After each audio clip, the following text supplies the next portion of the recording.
is Congress shall make no law. Before we get into our study, we do want to have a word of prayer. And then after the word of prayer, I'm going to do a review of the prophetic chain that we've studied so far. So let's bow our heads for prayer. Father in heaven, we thank you so much for revealing to us the end from the beginning. We are so thankful that we don't live in a time of uncertainty where we don't know where things are leading. You have said in your word how history would develop and how history will end. And we know that it will be a glorious end for those who love you. So I ask, Father, that you will inspire us through a study of Bible prophecy and that you will help us to remain faithful to you no matter what. We thank you, Father, for your presence, and we ask this in the precious name of Jesus. Amen. Well, let's review the prophetic chain that we have been studying. The prophetic chain begins with which kingdom? Babylon. Very well. Then you have a second kingdom, which is Medo-Persia. Then you have a third kingdom, Greece. Then you have a fourth kingdom, the Roman Empire. And then what happens with the Roman Empire? The Roman Empire is divided. In other words, this fourth beast sprouts 10 horns. The empire is divided. Then among the 10 horns rises what? The little horn. Is that also a Rome? Yes. Which Rome? It is papal Rome. And it rules from 538 till 1798. What happens in 1798 with the little horn or the beast? It receives a deadly wound and it is sent into captivity because it can no longer use the civil powers of the world. Now, when this first beast falls in 1798, immediately after rises another beast. Remember that? From the earth. And we identified that beast as which nation? The United States of America. And we identified the two horns like a lamb as the two kingdoms that are recognized in this one nation. And what are those two kingdoms that are recognized in this country, the United States of America? The kingdom of the church and the kingdom of the state. The church has its sword, the Word of God, and the state has its sword with which it can punish violations of civil law. Now, as I mentioned at the close of our last study together, we are going to now look at the origins of the United States of America. And we're going to see if the founding fathers had this idea of the United States being different than the history that we find in Europe during the 1260 years. We're going to try and see if the two horns like a lamb represent separation of church and state, civil and religious liberty, like we studied in our last lecture from the Bible. But I want you to notice once again that we are following a chain of events. Can you follow the trajectory of Bible prophecy? Is it actually quite simple? Sure. You can go from Babylon, Medo-Persia, Greece, the Roman Empire. The Roman Empire is divided into 10 kingdoms.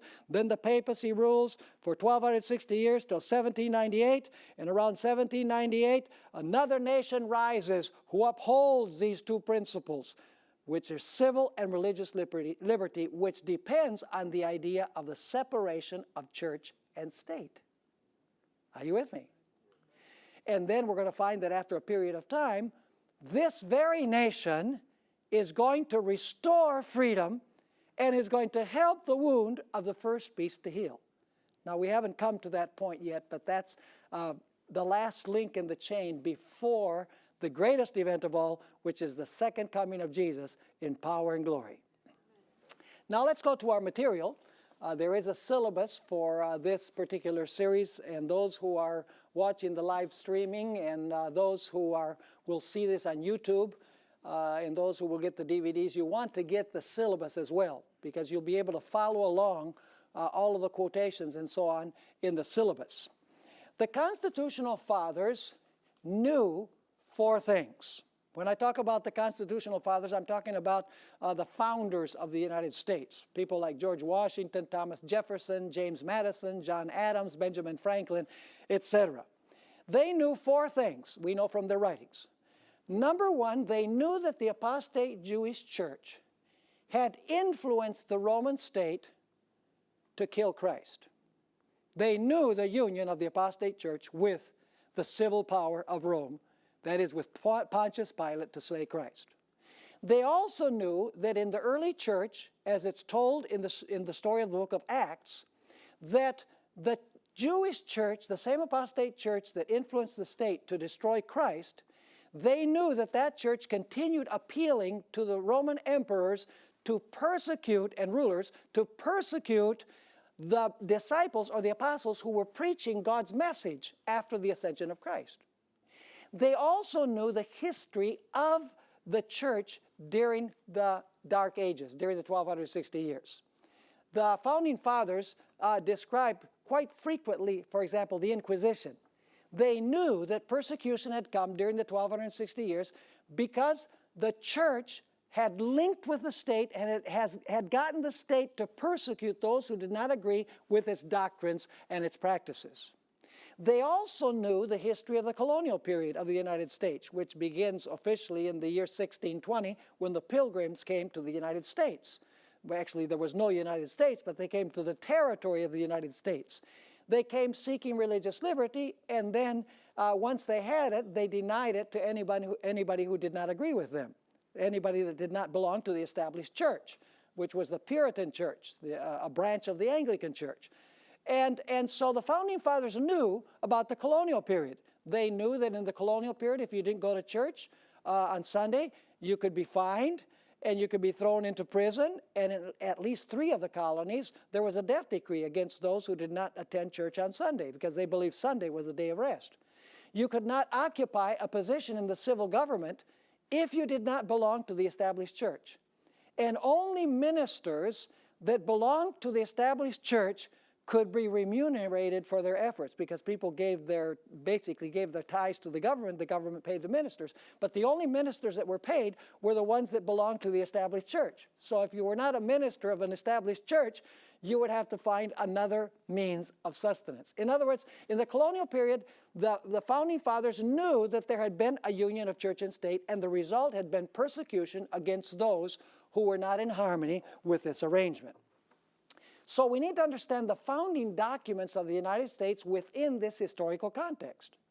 The United States was not established in a vacuum. In other words, it doesn't simply appear with its principles on the scene all of a sudden. It is a reaction to the colonial period, the 1260 years, and the persecution against the apostles and Christ by uniting church and state. We have to understand that historical context in order to comprehend the style of government that was established in the United States by the founding fathers. And so it was that in 1776, the Declaration of Independence of the United States was signed. And among other things, it stated that human beings are guaranteed certain inalienable rights. That means rights that God gives that nobody can take away from you. Certain inalienable rights, which are among those rights, are life, liberty, and the pursuit of happiness.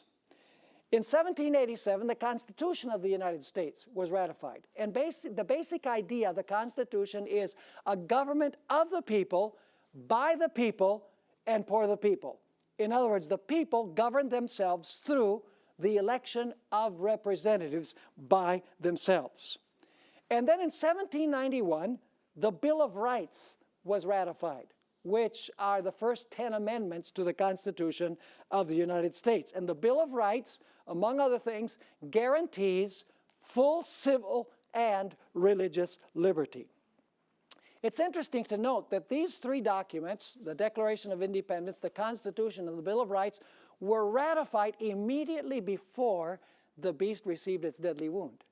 In other words, when the beast was about to receive its deadly wound, the next power coming onto the world scene was rising.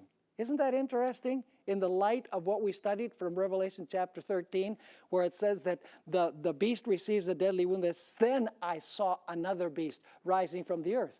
So we know that the beast that rises from the earth rises around the year 1798. Now, in this new nation, there was a basic idea, and that is that there are 2 legitimate kingdoms that could exist in the United States of America. One was the church, and the other one was the state. The church would have its spiritual sword, which is the Bible. And the state would have the civil sword, with which it could punish violations of civil law. These two principles upon which this nation was established are called republicanism, and that has nothing to do with the Republican Party, by the way. It's a republic. In other words, it's a Republican style of government. Basically means a representative civil government with the civil sword.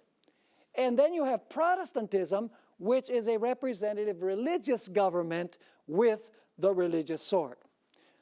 During the Middle Ages, in all civil matters, the king ruled. If the king said, jump, you could only say, how high? Because all of the power flowed from the king downward. The king had the last word, and what the king ordered, people did in civil affairs. In religious affairs, the Pope was the one who had the last words. If the Pope said jump, you better say, how high do you want me to jump? Because anything having to do with religion, when the Pope spoke or the papacy spoke, people were expected to obey blindly in religious matters, even if it conflicted with their individual conscience.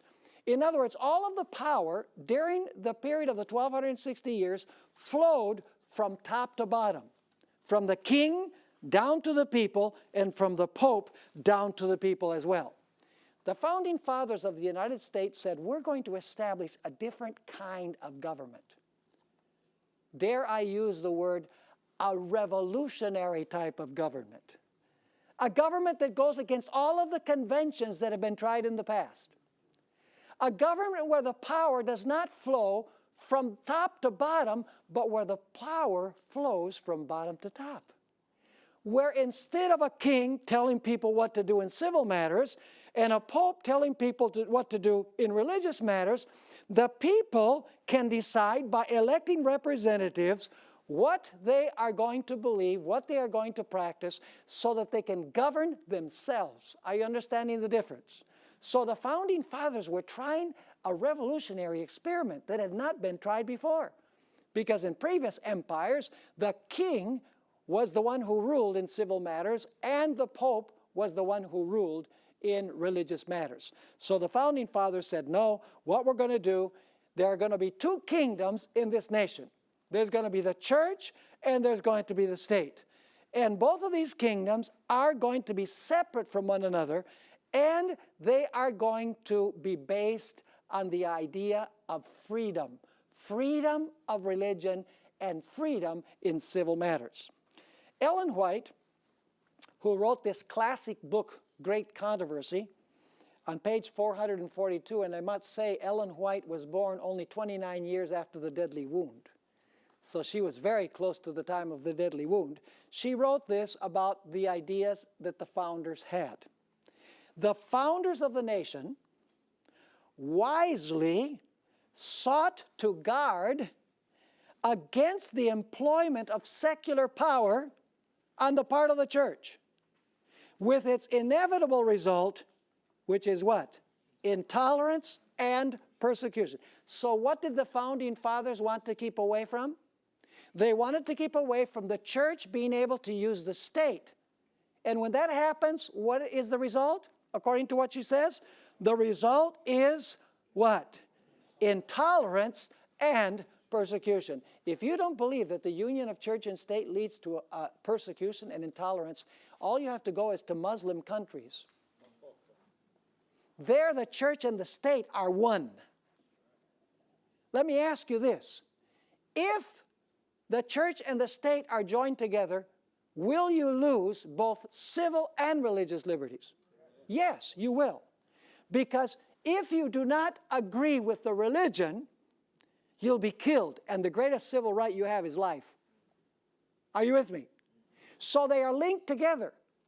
In other words, if you don't believe in full religious liberty and full civil liberty, church and state separate from one another, the end result is going to be, as Ellen White says, intolerance and what? And persecution. In this way, the founding fathers rejected the view of the Roman Catholic Church. The view that the church can use the state to force people into believing and practicing what the church believes and practices. So now what we want to do is take a look at the writings of some of the founding fathers of the United States to see if they believed in the idea of the separation of church and state, the church functioning as church and the state functioning as state, and thus guaranteeing full civil and religious liberty. Let's begin with Mr. Liberty himself, George Washington. George Washington is an individual that stands out for three primary reasons. Number one, he was the liberator of the United States from British rule. Number two, he was the first president of the United States, of the nation of the United States. And number three, he presided over the Constitutional Convention that drafted and implemented and ratified the Constitution of the United States. So I would say that he would be a very important individual in the history of the original history of the United States. Now, the Baptist delegation of Virginia wrote a letter to George Washington on August 8, 1779. And they congratulated him for being the president, for being elected president of the United States.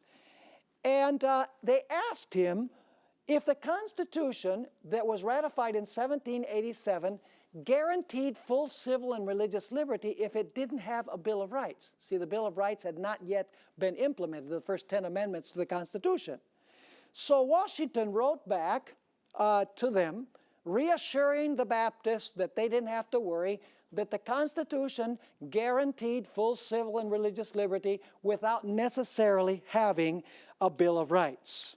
And I want to read to you what George Washington said about this idea of the Constitution not having a Bill of Rights and the Constitution guaranteeing civil and religious liberty in spite of not having a Bill of Rights. And I read now from George Washington. He stated this: if I could have entertained the slightest apprehension that the Constitution framed by the convention where I had the honor to preside might possibly endanger the religious rights of any ecclesiastical society, certainly I would never have placed my signature on it. And if I could now conceive that the general government is the federal government, that's the way they called it back then. So, and if I could now conceive that the general government might ever be so administered as to render the liberty of conscience insecure, I beg you will be persuaded that no one would be more zealous than myself to establish effectual barriers against the horrors of spiritual tyranny and every species of religious persecution. For you, doubtless remember, I have often expressed my sentiments that any man conducting himself as a good citizen, what kingdom does that have to do with? The civil power. Conducting himself as a good citizen and being accountable to God alone for his religious opinion, what kingdom does that have to do with? The religious kingdom or the church kingdom. Ought to be what? Protected in worshiping the deity according to the dictates of his own conscience. Did George Washington believe that there were two kingdoms? He most certainly did. Did he believe that you could be a good citizen and also you should be protected in your religious liberty? Absolutely. Now let's notice what Benjamin Franklin had to say. And I'm just choosing a sprinkling of the writings of the founding fathers of the United States. There are many more that I could read. In fact, I have a syllabus that is available from Secrets Unsealed where I have about 15 pages of quotations from the founding fathers. I've only chosen a few of them. Benjamin Franklin had a sense of humor. He wrote this: when religion is good, I conceive that it will support itself. And when it does not support itself, and God does not take care to support it, so that its professors are obliged to call for the help of the civil powers, 'tis a sign, I apprehend, of it being a bad one. Are you understanding what he's saying? He's saying that the church should not appeal to the power of the what? Of the state. Is this separation of church and state? Did Benjamin Franklin believe in the separation of church and state? Now you say, were the founding fathers inimical to religion?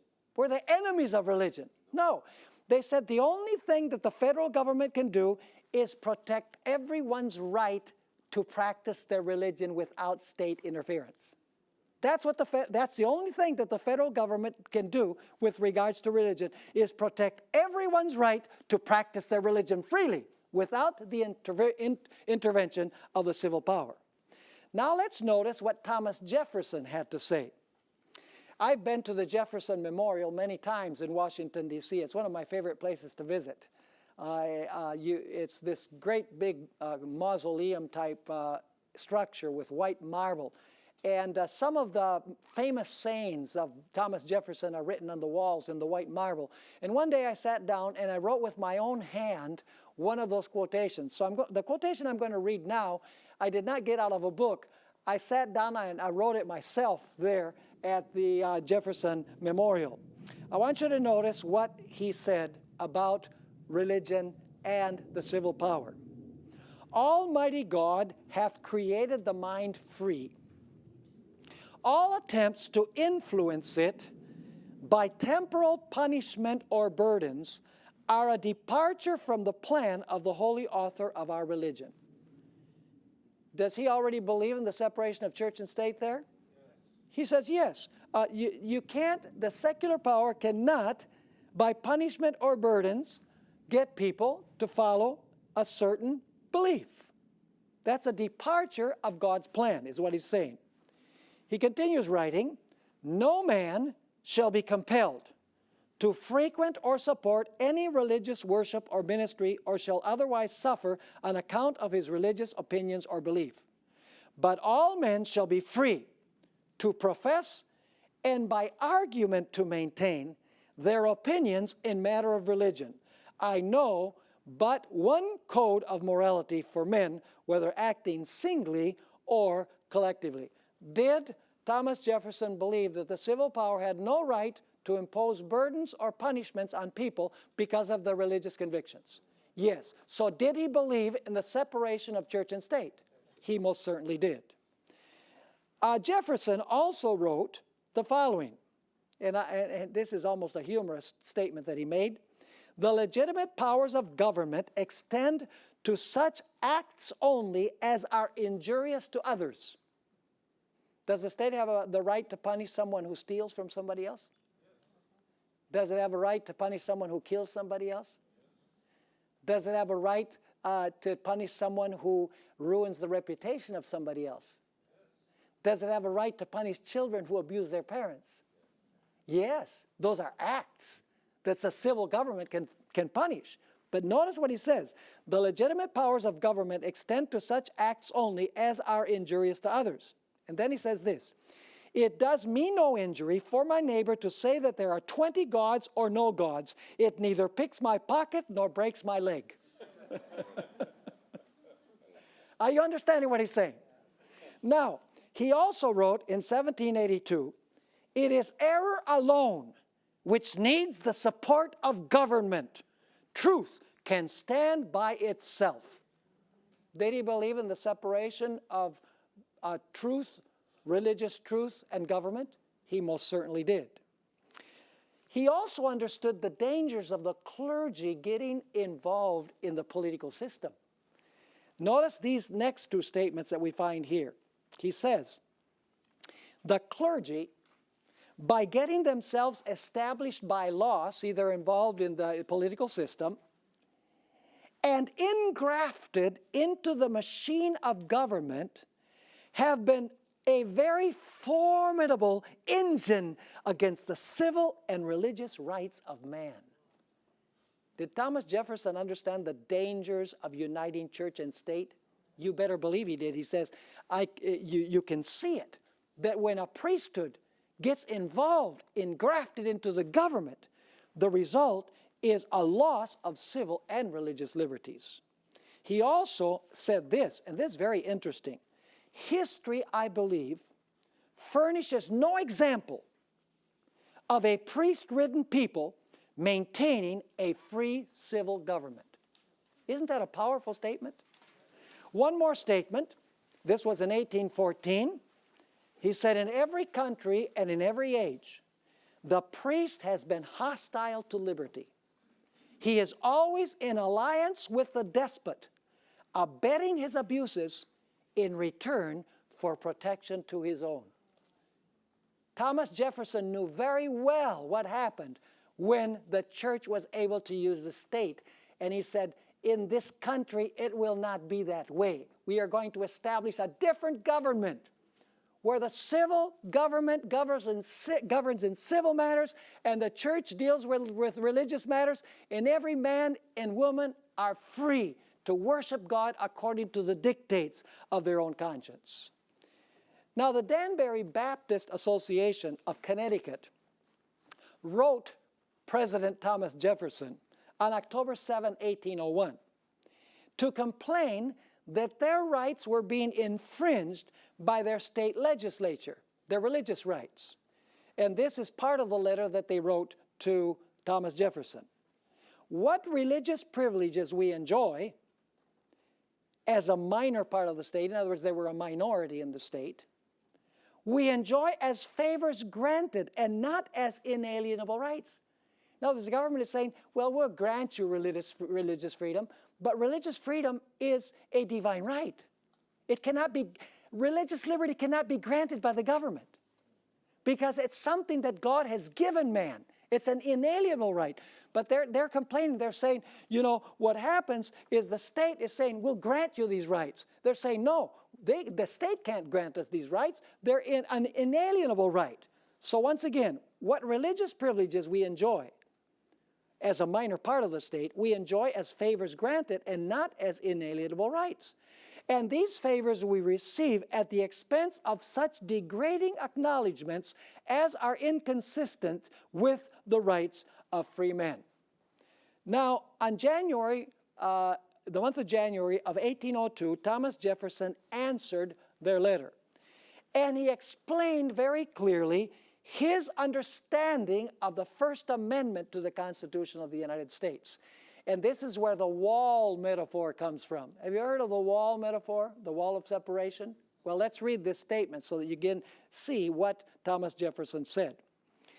Believing with you, that is with the Danbury Baptists, that religion is a matter which lies solely, that is only, between man and his God, that he owes account to none other for his faith or his worship, that the legitimate powers of government reach what? Actions only and not opinions.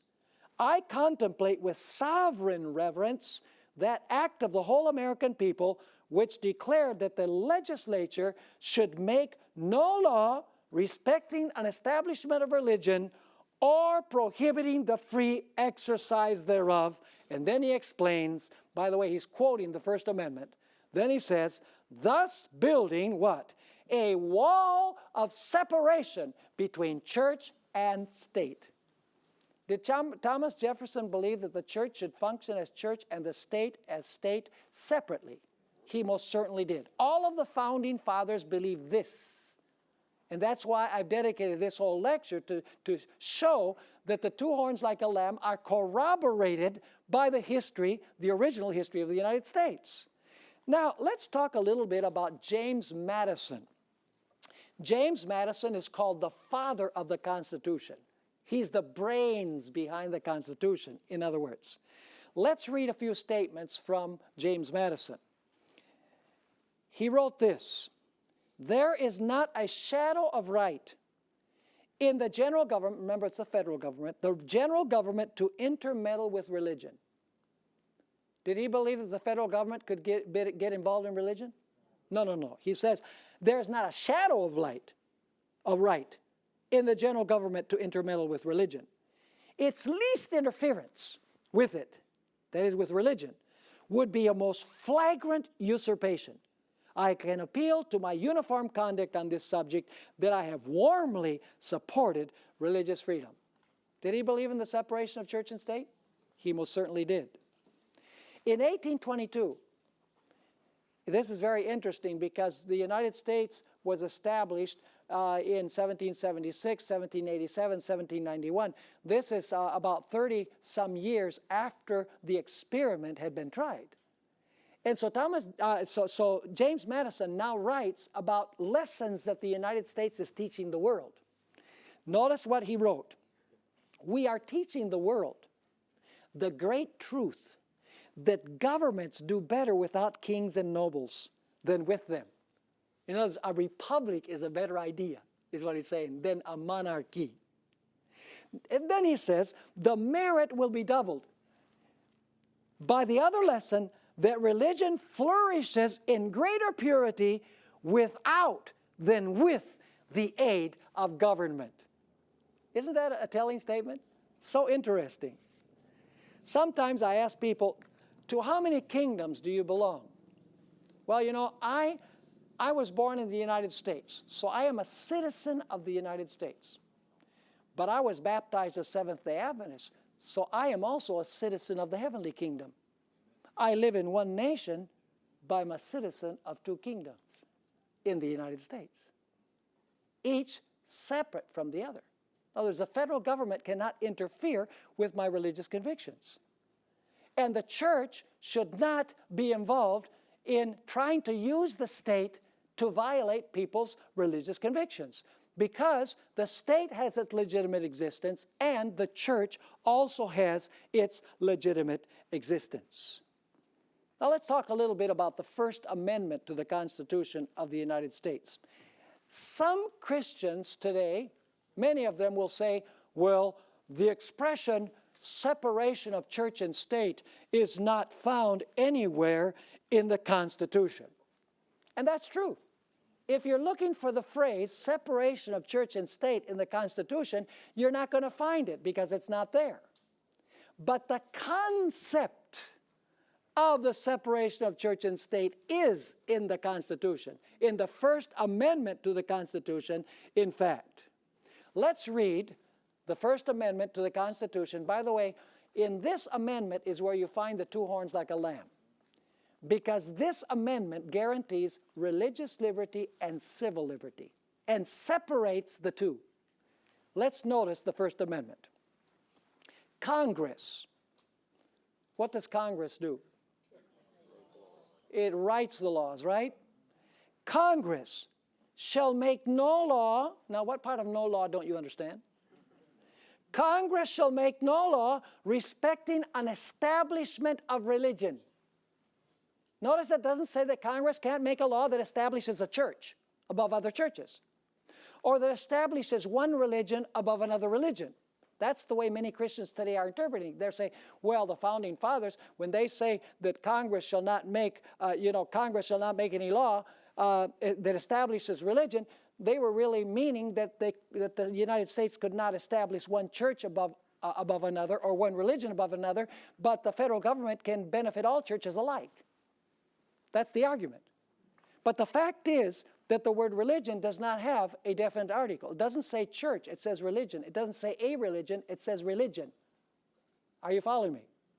So it says, Congress shall make no law respecting an establishment of religion or prohibiting the what? The free exercise thereof. What does this mean? It means that Congress can't make any law that establishes any religious observance. And it means that it cannot make any law that forbids you from practicing your religion. It cannot establish any religious observance, and it cannot forbid you from practicing freely your religion. And you say, well, what's the difference? In the Bible, we find two examples of the first two clauses of the First Amendment. In Daniel chapter 3, when Nebuchadnezzar raised the golden image, was he establishing a religious observance by law? Was the civil power establishing a religious observance? Absolutely he was. Was that legitimate or illegitimate? It was illegitimate. The civil power cannot enforce religion, cannot establish religion. What came as a result of establishing religion? Persecution, right? In Daniel 6, we have also another story that illustrates the free exercise clause. You see, in Daniel chapter 6, the issue is not that the king Darius is establishing a religious observance. He's forbidding people from praying. He's forbidding the free exercise of religion. And when he forbade the free exercise of religion, what was the result? Persecution. So Daniel 3 and Daniel 6 illustrate the first two clauses to the First Amendment. When the government establishes a religious observance, persecution. When the government or Congress, the government through Congress, forbids the free exercise of religion, the result is what? Persecution. The Founding Fathers knew this. And therefore, the Founding Fathers put in this First Amendment that Congress could not make any law establishing any religious observance. And it could not forbid people's right to exercise their religion freely without the interference of government. Now, the third clause of the First Amendment guarantees civil rights. So here you have the two horns like a lamb. Religious liberty and what? Civil liberty. Notice what the last part of the First Amendment says. Or abridging the freedom of speech. Is that a civil right? Freedom of speech, is that a civil right? Yes. Or of the press, is that a civil right? Yes, it is. Or the right of the people to peaceably assemble, is that a civil right? Yes. And to petition the government for a redress of grievances. Can you ask the government to do you justice? Yes, you can. The last clause of the First Amendment deals with civil rights. The first two clauses deal with what? With religious rights. In other words, the First Amendment to the Constitution clearly establishes a distinction between religion and the civil power. Are you understanding what I'm saying? Now, let's talk a little bit about the Supreme Court of the United States. The Seventh-day Adventist Church believes, and in our next two lectures we're going to discuss this more fully, and we're going to prove it from the Bible.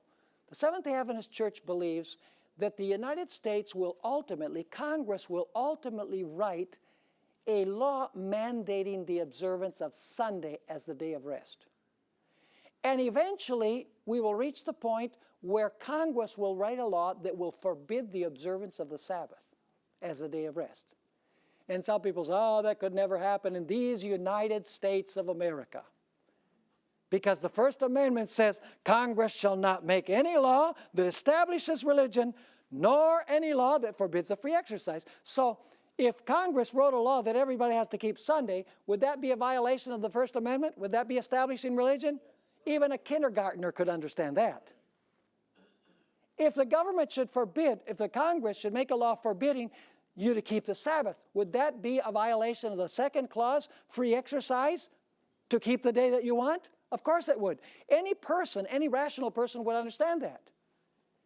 And so you say, how is it possible that the United States, through its Congress, would write a law establishing religion and forbidding the free exercise thereof when it has guaranteed civil and religious liberty? Well, let me ask you, how is it possible that a beast that has two horns like a lamb talks like a dragon? It's a contradictory nation. In other words, it's going to contradict its profession. In action, it is going to do totally opposite of what it professes in its founding principles. Now you say, how is that possible that the United States would ever write a law that would violate the First Amendment to the Constitution? Well, in order to understand how this might happen, we must take a look at the style of government of the United States. The United States, like many other nations, has three branches. The first branch, of course, is the legislative branch. The legislative branch writes and passes laws. Then you have the executive branch. The executive branch, the president and all of the individuals that work with him are the ones that are required to enforce the laws that are written by Congress. And then you have the judicial branch, primarily the Supreme Court, that interprets the laws to determine whether those laws are constitutional or not. In other words, the purpose of the judicial branch, the Supreme Court, is to decide if a law that's been written by Congress is constitutional or not. Now, if I were to ask you which is the most powerful branch of government in the United States, what would you answer? Well, many people say, well, it would be the Congress because they write the laws. Others would say, well, you know, be the president because the president is required to enforce the laws. But really the most powerful branch of government is the judicial branch, primarily the Supreme Court. Now, do you know how the Supreme Court of the United States is composed today? You know, the Supreme Court has 9 justices, but we only have 8 because Antonin Scalia died, and they haven't elected. You know, there's this big fight. And by the way, this is the most important part of the next election, I believe, is whoever wins will appoint probably 3 Supreme Court justices because Ginsburg and Breyer and Kennedy are up in years.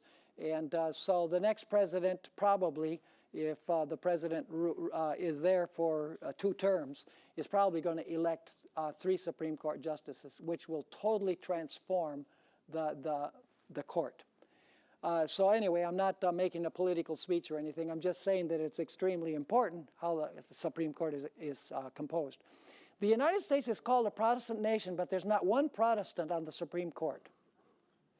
There are 5 Roman Catholics and 3 Jews on the Supreme Court.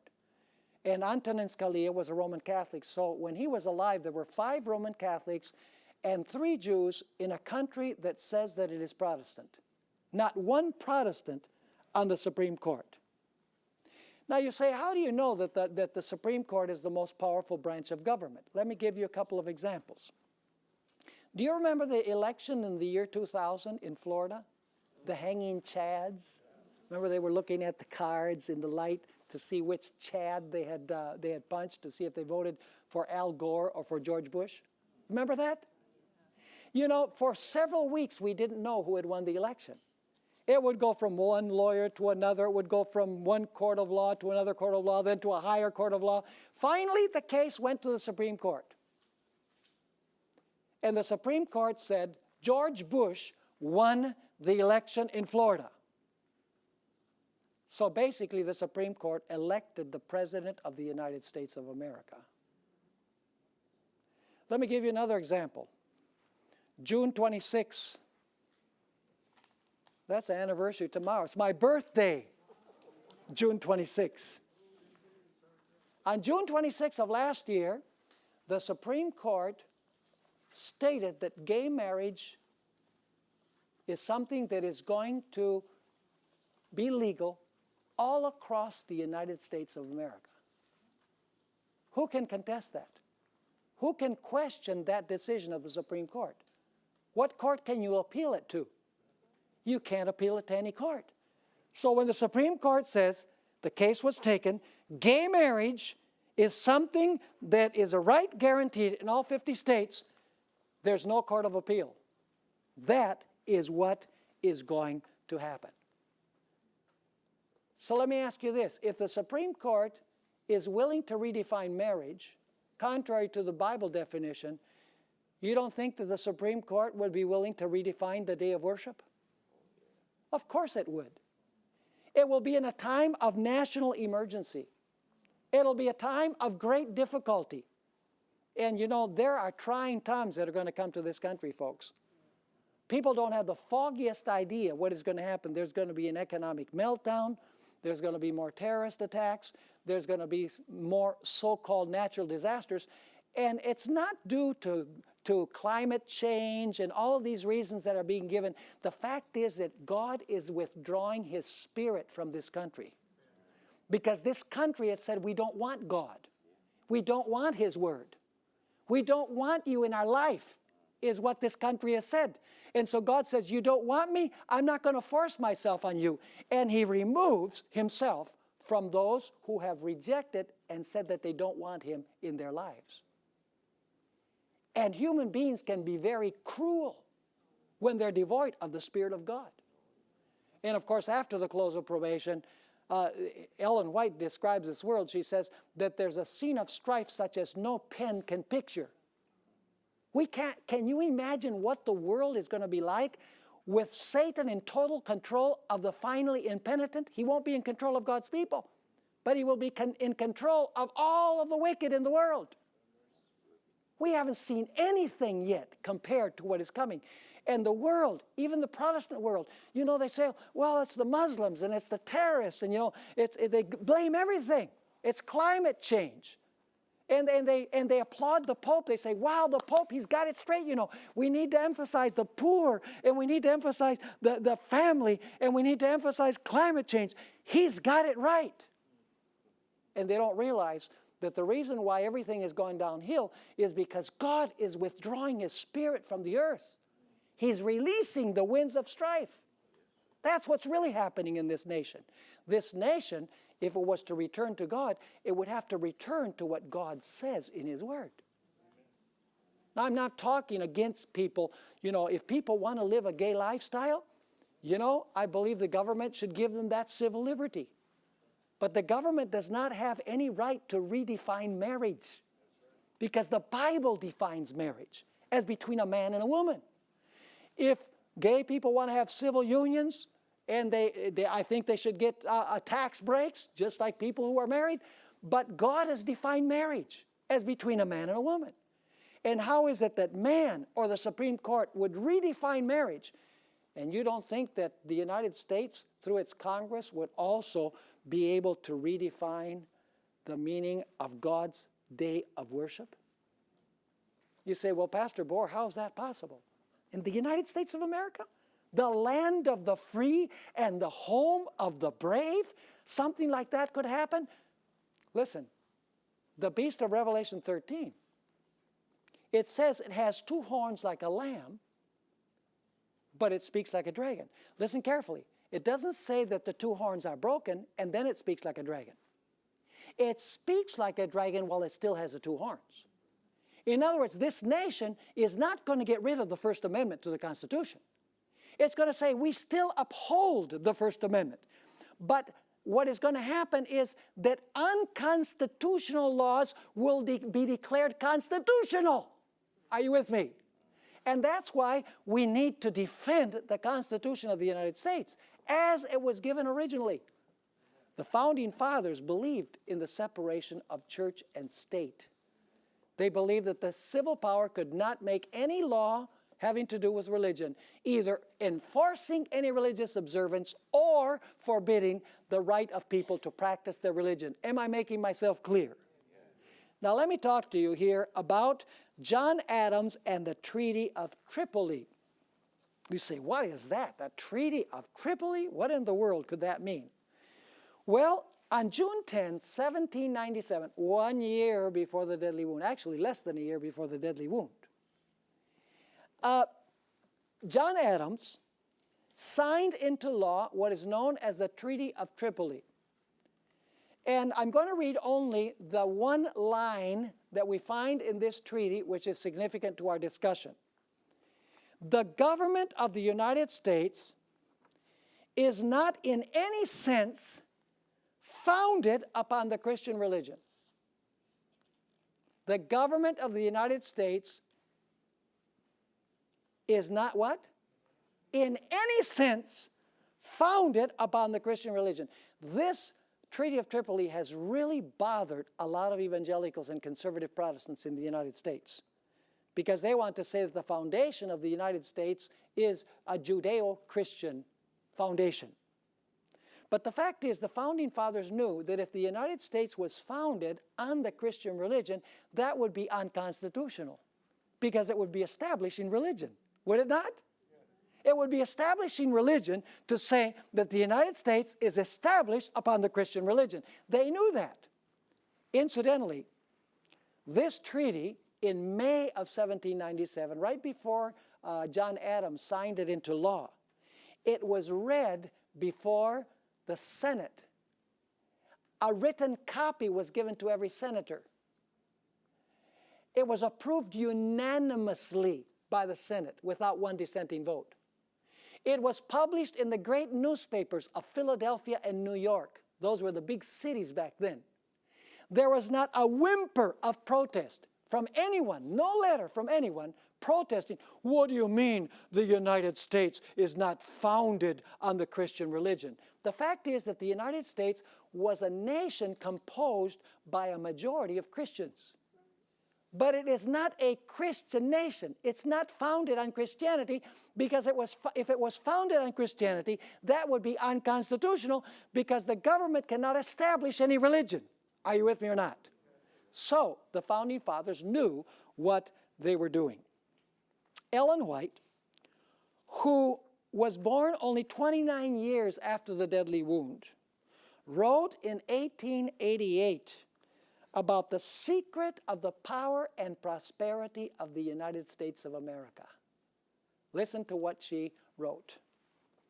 Among the Christian exiles who first fled to America and sought an asylum, why did they come here? An asylum from what? From royal oppression. That has to do with the king, right? They were fleeing the style of government that had kings. And priestly intolerance. Was there also intolerance on the part of the church? Absolutely, because the church had a pope, see? So they were fleeing from the idea of having a king in civil matters and a pope in religious matters. She says, were many who determined to establish a government upon the broad foundation of what? Civil and religious liberty.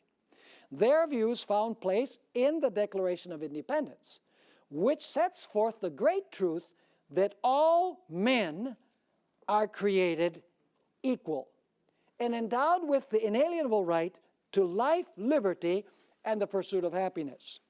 And the Constitution guarantees to the people the right of self-government, providing that representatives elected by the popular vote shall enact laws and administer the laws. Freedom of religious faith, First Amendment, right? Freedom of religious faith was also granted, and every man being permitted to worship God according to the dictates of his conscience. Republicanism, which is basically a state without a king, and Protestantism, a church without a pope, became the fundamental principles of the nation. And now notice this ominous statement. These principles are the secret of its power and prosperity. Have you ever read those statements where Ellen White says that when the Sunday law is proposed, that will lead to national apostasy, and national apostasy will lead to national ruin? That's what she's describing. It's not when people say the United States is so great because it had greater armies, bigger territory, more people, more money. All of those are side issues. The secret of the power and prosperity of the United States are these two principles upon which the nation was founded.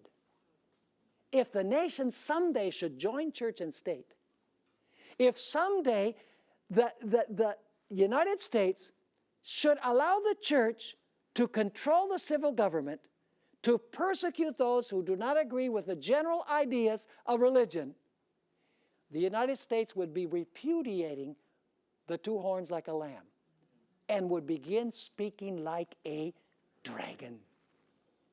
And that would bring forth the retribution of God against this country that was established by God's providence. This country was raised in God's providence. Praise the Lord that for 200 years this country has abided by its principles. It's been possible to proclaim present truth to the whole world from this nation because it has abided by its principles. It almost makes me want to cry to think of what's going to happen to this nation according to what Bible prophecy has to say. Now you look at what's happening today, it seems like the state has power over the church. You know, like State Bill 1146. You know, the state is going to dictate to religious universities, you know, you have to go by the LGBT agenda or else you're going to lose support. So it appears that the state is interfering more with the church than the church with the state. But prophecy tells us that that is going to change. Eventually what's going to happen is you're going to have an image of what happened during the Middle Ages. The church is going to control the state, and the church is going to dictate to the state religious laws, and those who do not abide by those religious laws will be persecuted. So let me ask you then, do the founding fathers of the United States agree with what Bible prophecy has to say? Did they believe in two principles? Did they believe in the idea of civil liberty, which, by the way, means that you believe in a civil government? Did they believe in religious liberty, which has to do with the church? Did they believe that both of these things must remain separate in order for there to be full civil and religious liberty? We have examined their writings. Their writings corroborate our interpretation of the prophecy of Revelation chapter 13. Have you understood what we've studied? So where are we in the prophetic chain? Well, let's review again. My wife says, you review too much. You repeat too much. And I tell my wife, listen, how does a parrot learn to talk? You repeat and repeat and repeat to the parrot, and the parrot learns to say it. So you got to repeat. So let's examine the chain again. Where does the chain begin? Babylon. Then Medo-Persia. Then Greece. Then the Roman Empire. What happens to the Roman Empire? It's divided into 10 kingdoms. Then the papacy rules for how long? 1,260 years. What happens at the end of 1,260 years? The papacy receives a deadly wound with a sword. The state turns against it. And the papacy is sent into what? Captivity, because it can no longer use the civil powers of the world to accomplish its purposes. When the papacy falls, this other beast rises from the earth, the United States of America, with the two horns like a lamb. In other words, it guarantees full civil and religious liberty by the idea of the separation of church and state. Where are we in the prophetic chain? What is the next event in the prophetic chain? The next event in the prophetic chain is that this beast from the earth that has two horns like a lamb will end up speaking like a dragon. We are at the very final end of the chain, at the final link. And the United States will speak like a dragon because it will help the beast recover its power. Remember what we said? It will tell everyone to worship the first beast, to make an image of the first beast, to enforce the mark of the first beast. It will do everything on behalf of the first beast. It will exercise the authority of the first beast. In other words, the United States will restore the idea of uniting church and state that existed with the papacy and the civil powers of Europe during the 1,260 years. Now don't miss the next couple of lectures, because we're going to unpack this a little bit more. We're going to talk about the mark of the beast. We're going to talk about the change in God's law as the defining issue at the end of time. So don't miss for anything in the world the next exciting episode in this series.